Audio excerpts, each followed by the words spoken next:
Hi everyone, welcome to Mountain Home Stories and welcome back to Tales of the Sun, Folklore of Southern India. Tonight, we have finally reached the end of our grand journey. This is the 8th and final episode of our ancient Southern Indian folklore collection. To celebrate our grand finale, we are diving into 6 rare, magnificent gems. We will witness incredible wit in the gardener's cunning wife. We will explore a twist of destiny in Good Luck to the Lucky One, and we will face a thrilling supernatural showdown in The Brahmarakshas and the Hare. You have walked this long road with me through every mystery, lesson, and myth. Pour a warm cup of tea, relax, and for one last time, let's step into these forgotten worlds together. Story 21: The Gardener's Cunning Wife. In a certain village, there lived with his wife a poor gardener who cultivated greens in a small patch in the backyard of his house. They were in 30 little beds, half of which he would water every day. This occupied him from the 5th to the 15th Ghatiga. His wife used to cut a basketful of greens every evening, and he took them in the mornings to sell in the village. The sale brought him a measure or two of rice, and on this the family lived. If he could manage any extra work of an evening, he got a few coppers which served to meet their other expenses. Now, in that village, there was a temple to Kali, before which was a fine tank with a mango tree on its bank. The fish in the tank and the mangoes from the tree were dedicated to the goddess and was strictly forbidden to the villagers. If anyone was discovered cutting a mango or catching a fish, he was at once excommunicated from the village. So strict was the prohibition. The gardener was returning home one morning after selling his greens and passed the temple. The mangoes, so carefully guarded by religious protection, were hanging on the tree in great numbers, and the gardener's eyes fell on them. His mouth watered.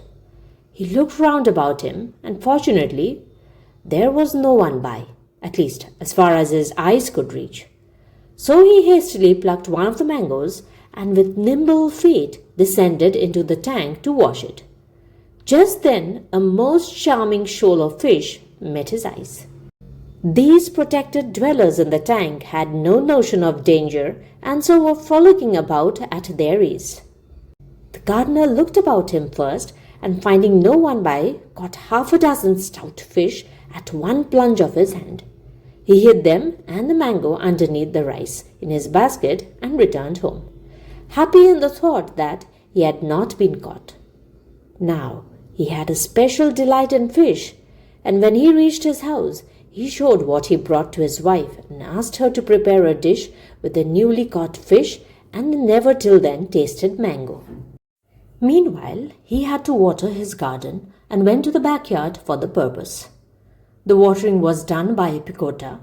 He used to run up and down the pole while a friend of his, the son of his neighbor, lifted the water and irrigated the garden.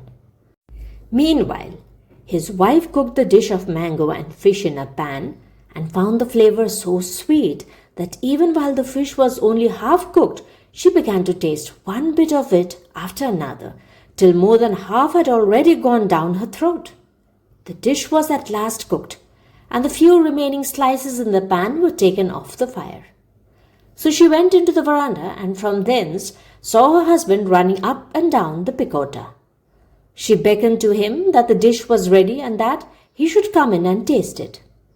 However, he never noticed her, but kept on running up and down the picota, and while running up and down, he was obliged to wave his hands about, and this his wife mistook as an indication that she might eat up her portion of the dish. At any rate, her imagination made her think so, and she went in and ate a slice, and then went out into the veranda again to call her husband, who was still running up and down the picota. Again her husband, so she thought, waved his hands in permission to go on with her dinner. Again she went in and had another slice. Thus it went on for a full ghatiga till the last slice was consumed. Alas, thought she, with what great eagerness my husband fetched the fish and the mango, and how sadly, out of greediness, have I disappointed him. Surely his anger will know no bounds when he comes in. I must soon devise some means to save myself. So she brought the pan in which she cooked the fish and mango out of the house and covered it with another pan of similar size and sat down before it. Then she undid her hair and twisted it about her head until it was dishevelled. She then began to make a great noise. This action by a woman in an illiterate family of low caste is always supposed to indicate a visitation from a goddess and a demon. So when her husband from the picota tree saw the state of his wife, his guilty conscience smote him. The change in his wife alarmed him, and he came down suddenly and stood before her. As soon as she saw him, she roared out at him, "Why have you injured me today by plundering my mango and fish? How dare you do such an irreligious act? You shall soon see the results of your impertinence." "The goddess has come upon my wife most terribly," thought the poor man. "A divine power may soon kill her. What shall I do?" So he fell at the feet of the divine visitation, as he thought it to be, and said, "My most holy goddess, your dog of a servant has this day deviated from the straight path. Excuse him this time, and he will never do so a second time. Run then with the pan which contains the fruits of your robbery and dip it deep into my tank. Then shall the fish become alive, and the mango shall take its place in the tree." The gardener received the order most submissively, and taking the pan in his hand, flew to the tank. There he dipped it in the water and came back to his house, fully believing that his sin that day had been forgiven, and that the cooked fish had become alive again, and the mango a living one. Thus did the cunning wife save herself from her husband's wrath. Story 22. Keep it for the beggar.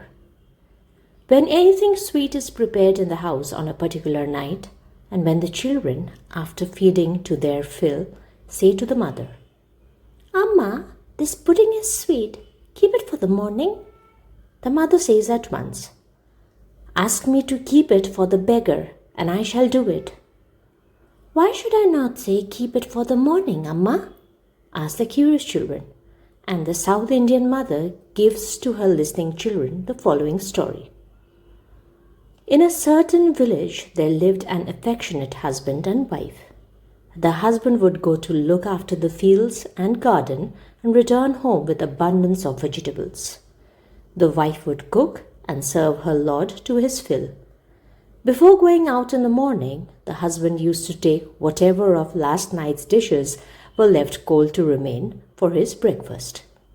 The husband was a great eater of dal soup. Every night the wife used to prepare a large quantity of it and leave a good portion of it to stand for the morning's breakfast of her lord.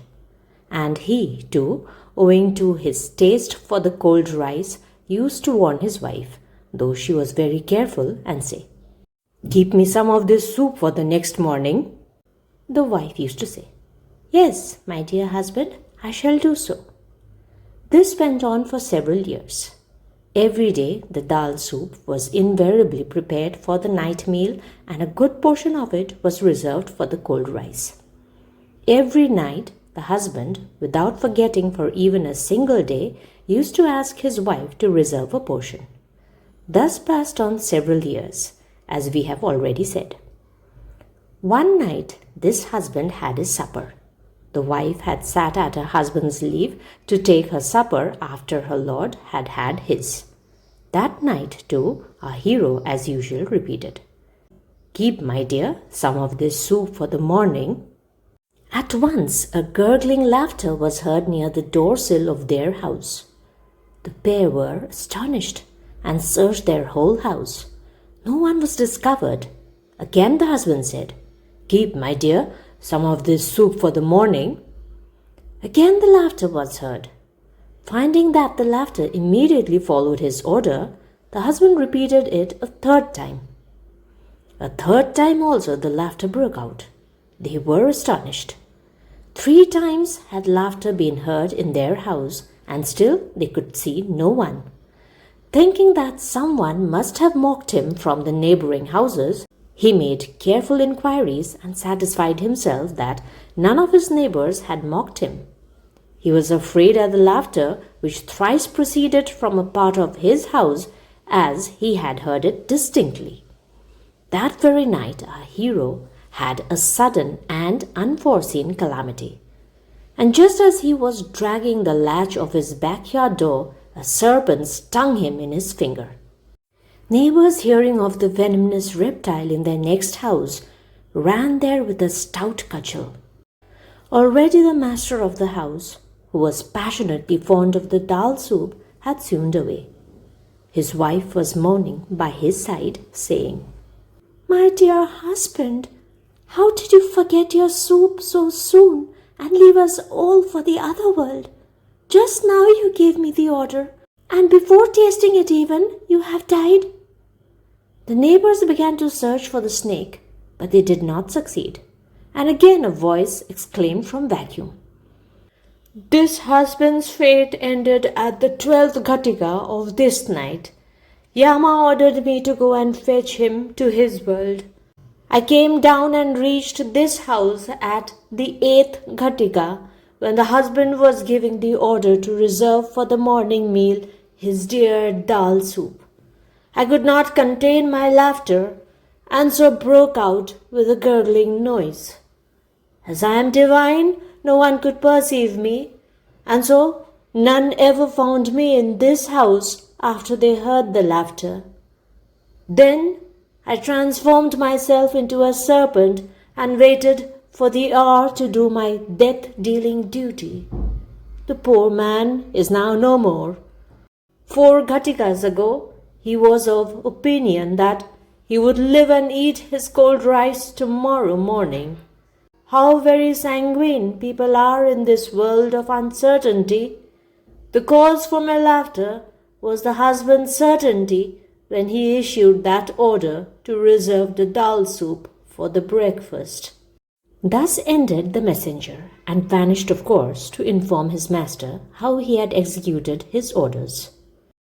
And from that day, my children, it was fixed that our life in this world is always uncertain, and that one who lives at this moment cannot be sure of doing so at the next moment. While such is the case, how can you say, "Keep the pudding for tomorrow morning"? Since you saw in the story just related to you that we can never be certain of our life, you must say instead of, "For tomorrow morning, for the beggar." If we keep it for the beggar, and if we fortunately live till tomorrow morning, we shall use a portion of it and give the remainder to the beggar. Hence, you must always, hereafter, say, when any supper from overnight is to be left for the morning, "Keep it for the beggar, Amma." "Yes, mother, we shall do so hereafter," replied the children. In India, among Brahmins, the wife must never take her food before her lord unless she is pregnant or sick. In these 2 cases, even on the days when it is possible to avoid the meal before her lord, the wife invariably does it. On other days, she cannot probably help it when she is physically unable. And in taking her meal, the wife sits in front of the leaf, the dish, from which her husband has eaten. Most husbands generally leave their leaves clean, some out of pure affection to their wives and out of a good intention of not injuring the feelings of their wives.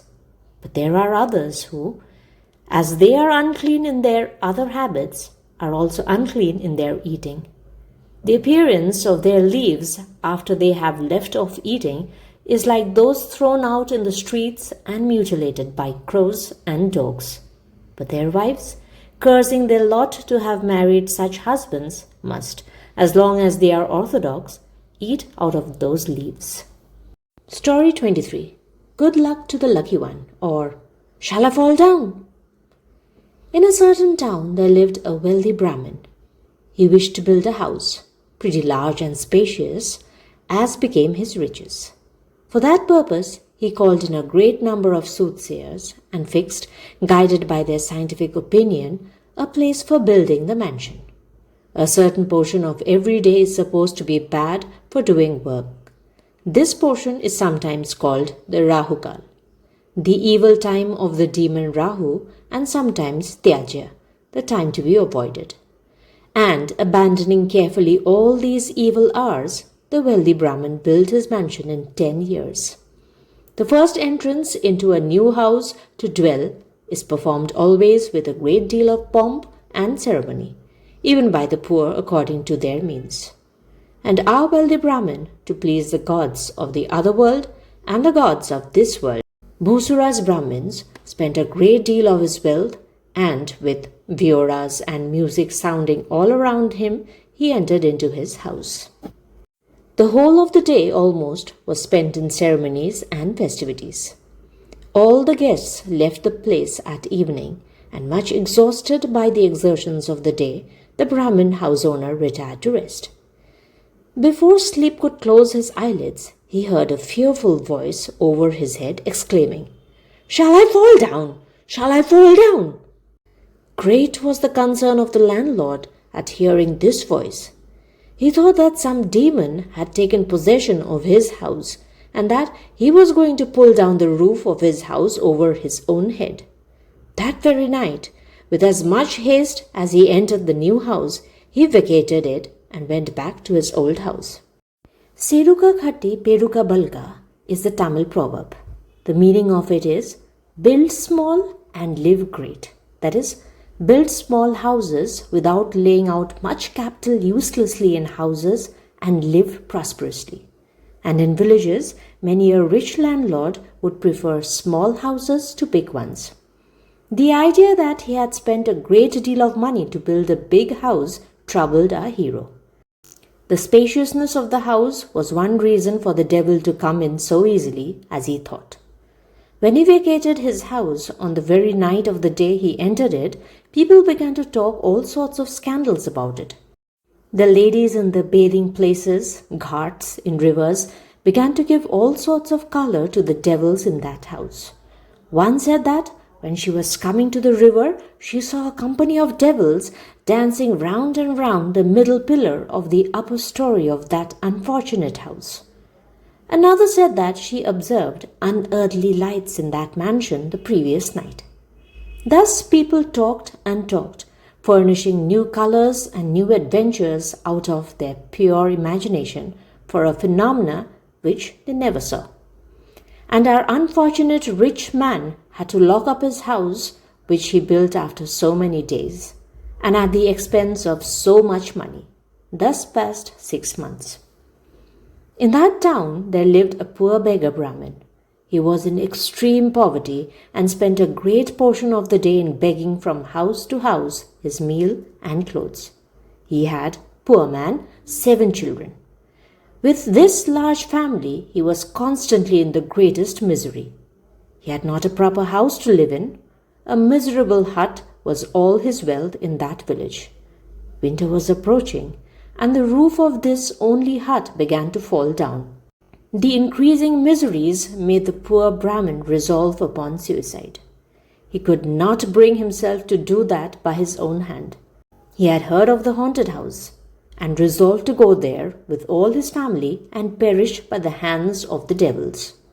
This was his secret intention, but he never spoke of it to anyone. One day he came to the rich Brahmin, who was the owner of the haunted mansion, and spoke to him thus. "My noble lord, the winter is approaching and the roof of my hut has fallen away. If you would kindly allow it, I shall pass the rainy days in your big house." When the rich man heard this, he was very glad to see that one person at least there was in his little world who wanted the use of his house. So, without hesitating any longer, he replied, "My most holy sir, you can have the free use of that whole house for whatever time you may want it. It is enough if you light a lamp there and live happily. I built it, and I am not destined to live there. You can go and try your fortune there." So said the rich landlord, and gave the key of that haunted house to the poor Brahmin. The latter took it, and with his family went and lived there from that day. That very night he also heard the same voice, "Shall I fall down? Shall I fall down?" twice. Nothing daunted, and quite resolved to perish with his wife and children, who were sound asleep near him, he exclaimed, "Fall down!" and lo! A golden river of mohurs and pagodas began to fall down in the middle of the room from the top of the roof. It began falling and falling without any stopping till the poor Brahmin, who sat agape with wonder, began to fear that they would all be buried in mohurs. The moment he saw the sea of wealth before him, his idea of suicide abandoned him. "Stop, please!" said he at once, and the moher fall came to a sudden stop. He was delighted at the good nature of the devil, or whatever good spirit might have taken possession of the house, for its having given him so much wealth. He heaped up all the mohurs in one room and locked it up, and had the key of it in his own possession. His wife and children got up during the moher fall. They also were informed of everything. The poor Brahmin advised his wife and children to keep the matter secret, and they, to their great credit, did so. They all, the poor parents and children, rejoiced at the good fortune that had made its visit to them. As soon as morning dawned, the poor Brahmin converted little by little his mohurs into money, and bought grains and clothes for his family. This he did day by day, till rumor began to spread that the poor Brahmin had found a treasure trove in the rich landlord's house. Of course, this rumor reached the ears of the wealthy man also. He came to the poor Brahmin and asked him all about the treasure trove. The latter, to his great honor, related to the landlord every bit of the moher fall. He also wished to witness it and sleep in the room with the poor Brahmin, for the first time in his life, his thirst for mohurs inducing him to do so. At about midnight, "Shall I fall down?" was heard again. "Fall down," said the poor Brahmin, and lo, the mohurs began to descend like waterfall. But, horror of horrors, they all appeared as so many scorpions to the house owner. The poor man was heaping up the gold coins, but all of them seemed to crawl as so many scorpions to the eyes of the landlord. "Stop, please," said the poor man, and the moher fall stopped. Then turning to the house owner, the poor man said, "My lord, you may take home this heap for your use." The house owner began to weep and said, "Most fortunate of mankind, I have heard my old father often repeat a proverb, 'To the fortunate, fortune comes,' and its meaning I have discovered today only. I built the house and ran away when I heard the 'Shall I fall?' No doubt I did very well, for had I remained, a scorpion torrent would have sent me to the other world. Know then, my most fortunate friend, that I see all your mohurs as so many scorpions. I have not the fortune to see them as mohurs, but you have that gift. So from this moment, this house is yours. Whatever you can convert into money of your mohurs, I shall receive and bless you." So saying, the house owner came out of the room fearing the scorpions. And a poor man thus had all the fortune to himself, and was no longer a poor man. He soon became one of the wealthiest of men of his time. But remembering that he owed all his riches to the wealthy landlord who gave him the house, he used to share with the latter half of his wealth every year.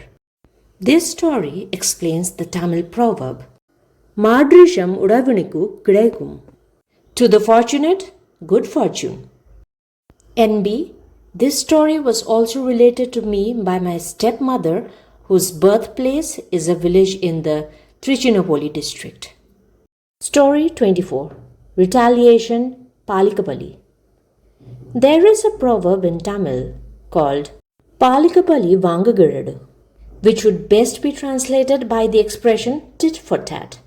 And the following story I heard when a boy from my stepmother illustrating that proverb, and I have of late found the same story here in the Trichinopoli districts. In a certain village there lived a poor Sudra. He had made a vow to the goddess of his village that if he came out successfully in a certain undertaking, he would offer her a couple of goats. And he succeeded in his undertaking, and thought that his goddess alone had granted his request. Great was his joy, and greater became his faith in her extraordinary powers. And as he promised, he brought 2 fat goats and sacrificed them to her. These goats thus sacrificed, and the Sudra sacrificer, who meanwhile had died by a sudden fever, after a short time were all reborn in the world to undergo the result of their goodness or sin. The 2 goats, because they were sacrificed to the goddess, were reborn as the king and the minister of a large country. The Shudra, as he had as much faith in his former life as in his goddess, was reborn in the priest's Gurukula caste. Of course, neither the king and his minister nor the priest had any reason to know their former life until the death of the latter approached, as we shall presently see. A large kingdom fell to the share of the king, and he with his minister reigned over it most peacefully. In an unfrequented wilderness was a famous temple of a powerful goddess of that country, and in that pagoda the priest regularly conducted her worship. Thus passed several years, the king and minister happy in their own kingdom, and the priest executing his religious duties in the wilderness. The priest was leading a most calm and holy life, eating what grew in the wilderness. His life was as pure can be. But for all that, fate would not forgive him for his acts in his former life. The king and the minister had vowed to the goddess of the wilderness that if they returned successfully from the conquest of an enemy of theirs, they would offer her some human sacrifice. And so they returned, and to make entire their vow to the goddess, they left the kingdom like ordinary men and came to the wood. All along the way, they searched for a person to sacrifice, but no one, fortunately for him, was to be found. They still thought that the vow must not be left unaccomplished, and resolved upon catching the priest of the temple and offering him up as their intended sacrifice. When such strong people like the king and his minister resolved to do so, what could the poor priest do? He was quite unable to escape when those 2 informed him of what they were going to do with him on his entering to worship the goddess. Said the priest, "Sirs, you have come here resolved upon offering me up as a sacrifice to the goddess. I cannot hereafter escape your hold. But if you would allow me to perform my puja to the goddess this morning also, I shall gladly die after having done my duty." So said the priest, and the king and the minister watched at the entrance and let him in. The priest went into the Garbhagriha, the holy of the holies in the temple, and performed his worship to the goddess. After that was over, he gave the image a severe blow on its back and thus addressed it, "Most merciless goddess, what have you done for all my faith in you? In this lonely wilderness, without knowing any other duty than your worship, I have been your true servant for the past many years, and in reward for all that, I must fall now a prey to the sacrifice of the king and the minister, who are sharpening their knives outside to cut off my head at this moment.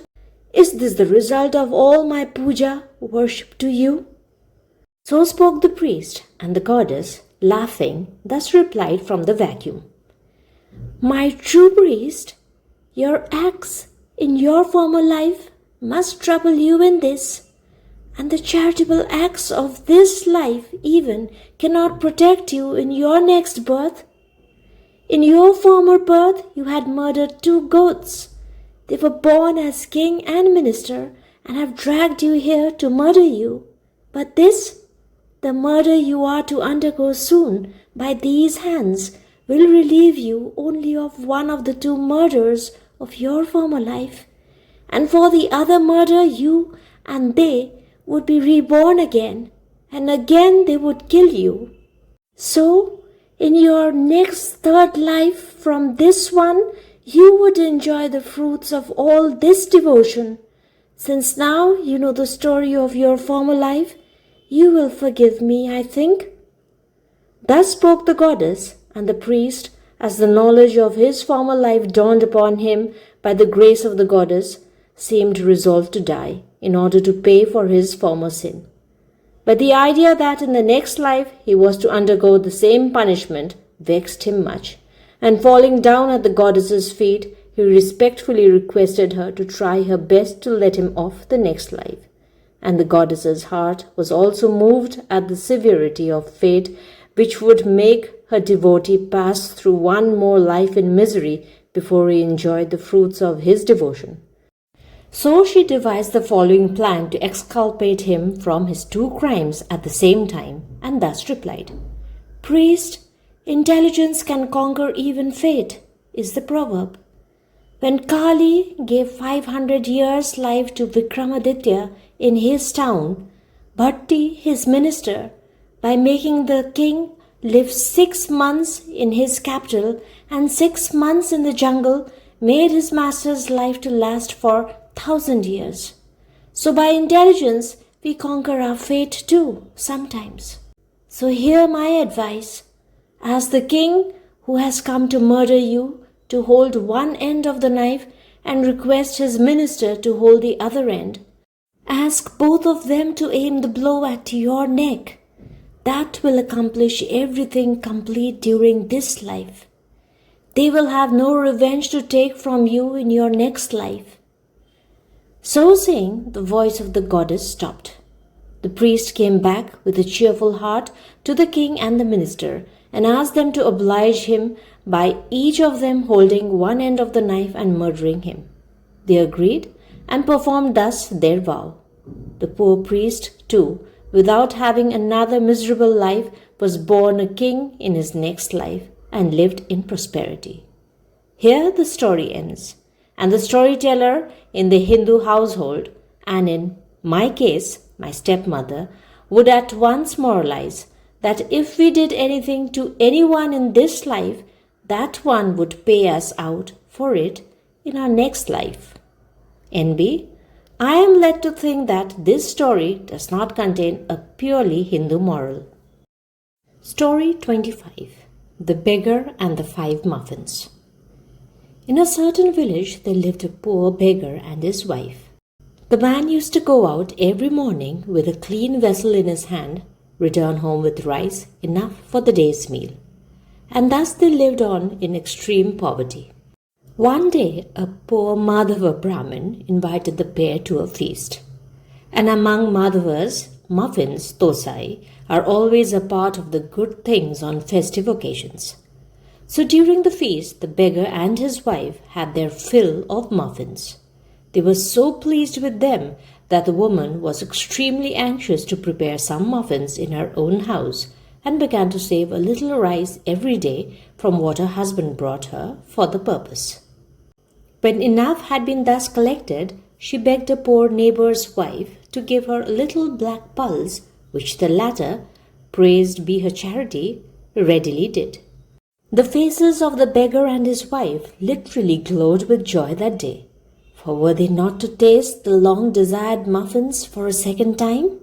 The woman soon turned the rice she had been saving and the black pulse she had obtained from her neighbor into a paste, and mixing it well with little salt, green chilies, coriander seed, and curds, set it in a pan on the fire, and with her mouth watering all the while, prepared 5 muffins. By the time her husband had returned from his collection of alms, she was just turning out of the pan the 5th muffin. And when she placed the whole 5 muffins before him, his mouth too began to water. He kept 2 for himself, and 2 he placed before his wife. But what was to be done with the 5th? He did not understand the way out of this difficulty. That half and half made 1, and that each could take 2.5 muffins was a question too hard for him to solve. The beloved muffins must not be torn in pieces. So he said to his wife that either he or she must take the remaining one. But how were they to decide which should be the lucky one? Proposed the husband. Let us both shut our eyes and stretch ourselves as if in sleep, each on a veranda on either side of the kitchen. Whoever opens an eye and speaks first gets only 2 muffins, and the other gets 3. So great was the desire of each to get the 3 muffins that they both abided by the agreement, and the woman, though her mouth watered for the muffins, resolved to go through the ordeal. She placed the 5 cakes in a pan and covered it over with another pan. She then carefully bolted the door inside, and asking her husband to go into the east veranda, she lay down in the west one. Sleep she had none, and with closed eyes kept guard over her husband. For if he spoke first, he would have only 2 muffins, and the other 3 would come to her share. Equally watchful was her husband over her. Thus passed one whole day, 2, 3. The house was never opened. No beggar came to receive the morning dole. The whole village began to inquire after the missing beggar. What had become of him? What had become of his wife? See whether his house is locked on the outside, and whether he has left us to go to some other village, spoke the greyheads. So the village watchman came and tried to push the door open, but it would not open. Surely, said they, it is locked on the inside. Some great calamity must have happened. Perhaps thieves have entered the house, and after plundering their property, murdered the inmates. But what property is a beggar likely to have? Thought the village assembly, and not liking to waste time in idle speculations, they sent 2 watchmen to climb the roof and open the latch from the inside. Meanwhile, the whole village, men, women, and children, stood outside the beggar's house to see what had taken place inside. The watchmen jumped into the house, and to their horror found the beggar and his wife stretched on opposite verandas like 2 corpses. They opened the door, and the whole village rushed in. They, too, saw the beggar and his wife lying so still that they thought them to be dead. And though the beggar pair had heard everything that passed around them, neither would open an eye or speak, for whoever did it first would get only 2 muffins. At the public expense of the village, 2 green litters of bamboo and coconut leaves were prepared on which to remove the unfortunate pair to the cremation ground. How loving they must have been to have died together like this, said some greybeards of the village. In time the cremation ground was reached, and the village watchman had collected a score of dried cow dung cakes and a bundle of firewood from each house for the funeral pyre.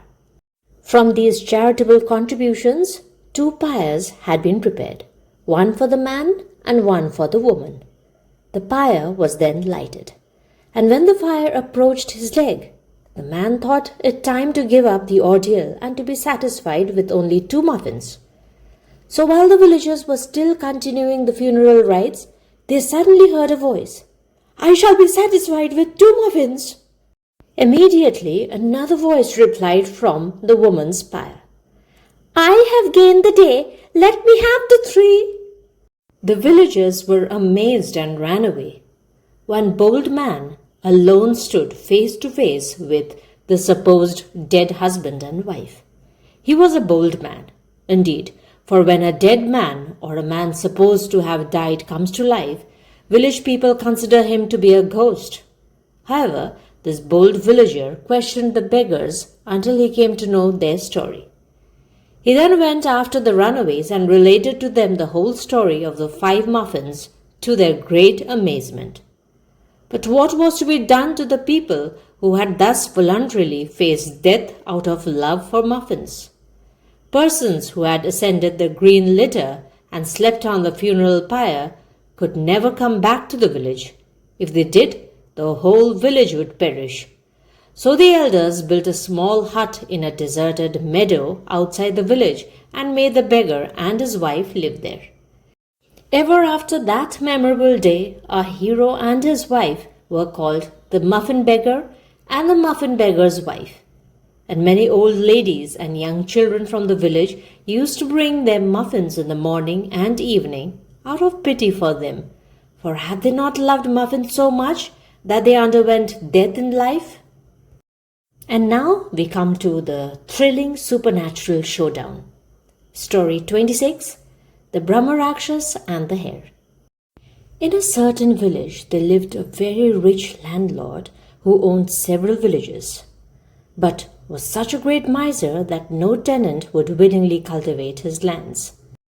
And those he had gave him not a little trouble.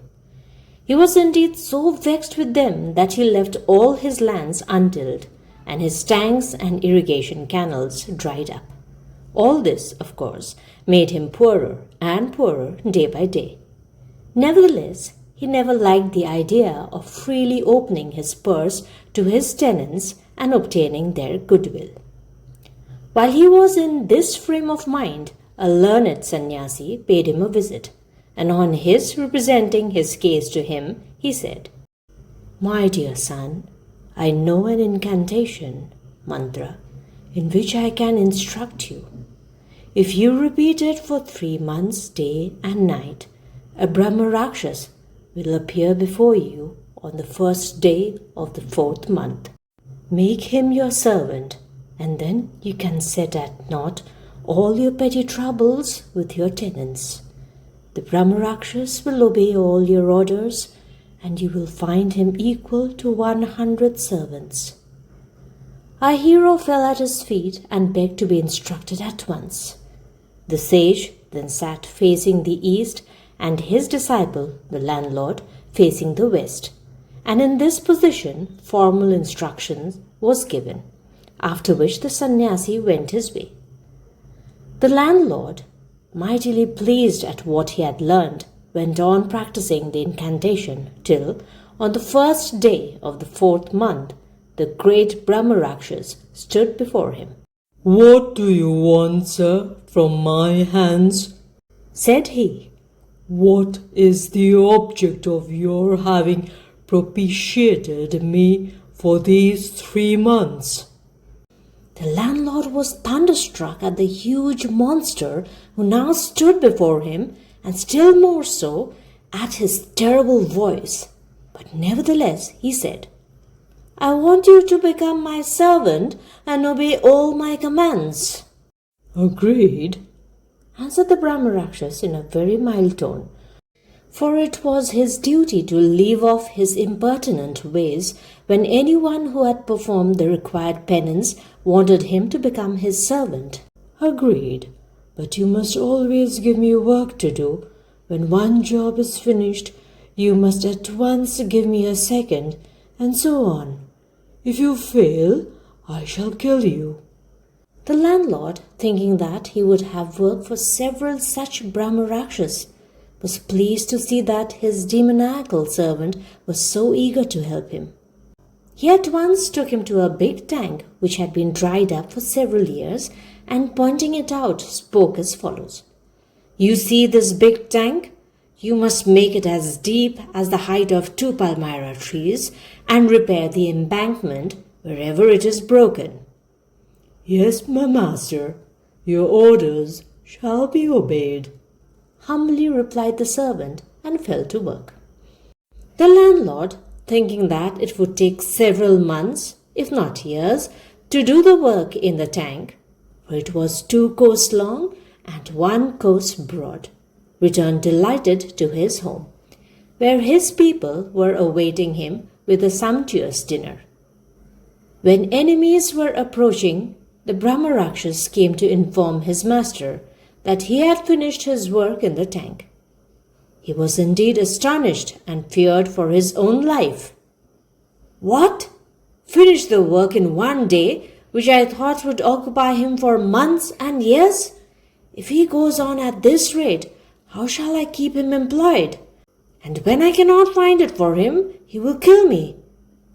Thus he thought and began to weep.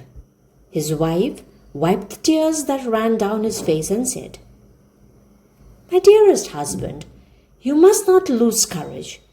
Get out of the Brahmarakshas all the work you can and let me know.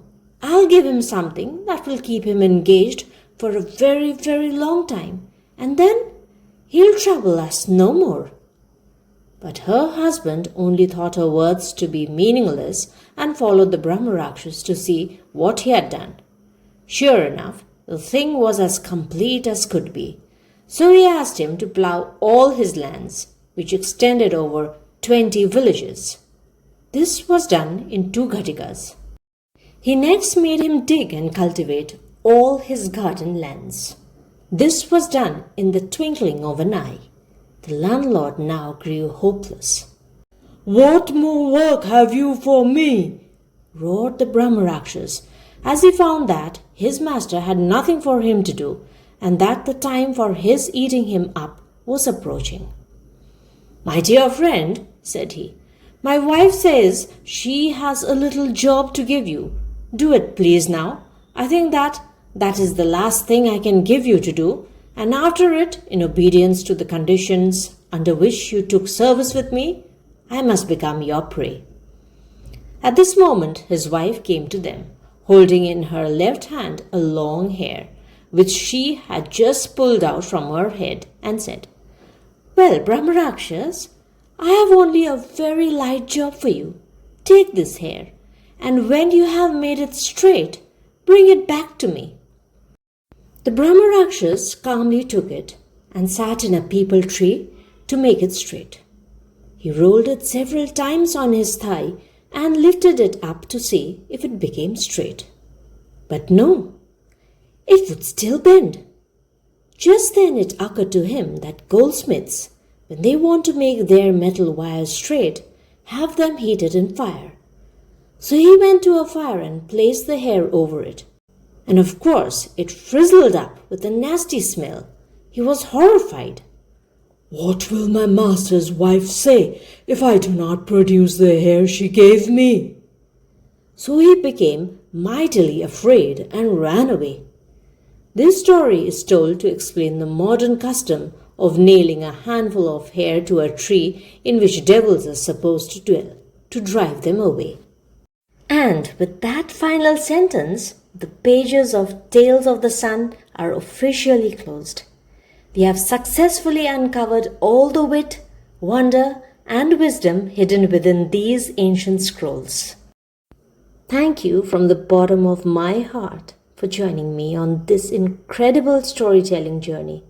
Your comments, likes, and support have made building this digital library truly magical. If you missed any part of the adventure, the complete series playlist is provided on your screen at the end of the video. You can stream every single episode from the beginning.